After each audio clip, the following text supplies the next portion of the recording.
Hi everyone. Share lang nako ba? Nakamata ko og alas 2 sa buntag. So nag-devotion ko. Then after ko mag-devotion, nag-try ko nga matulog. Pero di jud ko katulog. So parang there's a small voice ngayon nga. Mag-create ka. So ako sige magbuhat na lang kog cookie kay gusto magbalon si Savannah. Tapos samtong ko gabuhat, nakurat ko sa akong self kay nag-measure na akong self nga nag-measure. So ako ang recipe, ako ang siyang divide into 4 batter. So ako sige magbuhat ko daw. Try daw ko magbuhat og 4 flavor be. And then sakto mapug kaayo nga na ko'y matcha powder, napapug ko'y cocoa powder.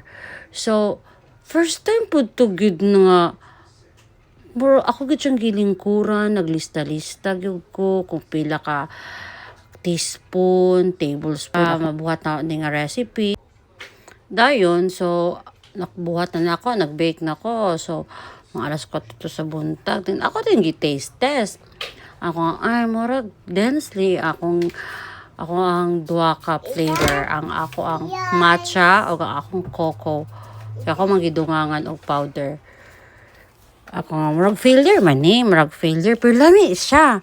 Ang failure lang ang texture, pero ang taste, lami kaayo. Lami jud. And then, ako sige lang. So, kuan man gyud. Lami man gyapon siya. So, confident pa gyapon ko siya i-share. Kaya kung kabalo ko nga dili na ko siya i-share. So, to make it short, akong gi-share. Ako siyang gipotos-potos. Birthday mo po ito nga. Timing mo po ito nga. Bago lang ang birthday ni Sarah, so gipanghatag na ko din sa mga kasilinganan. Og sa dihang.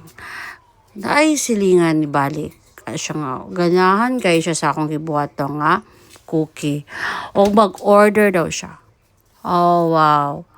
Ano ko nga kung kano siya palagi nga murag abi na og failure, magilamian pa naman noon, dayon koan. Mag-order pa gid siya. So, lesson learned ato, magmatagi kag sayo.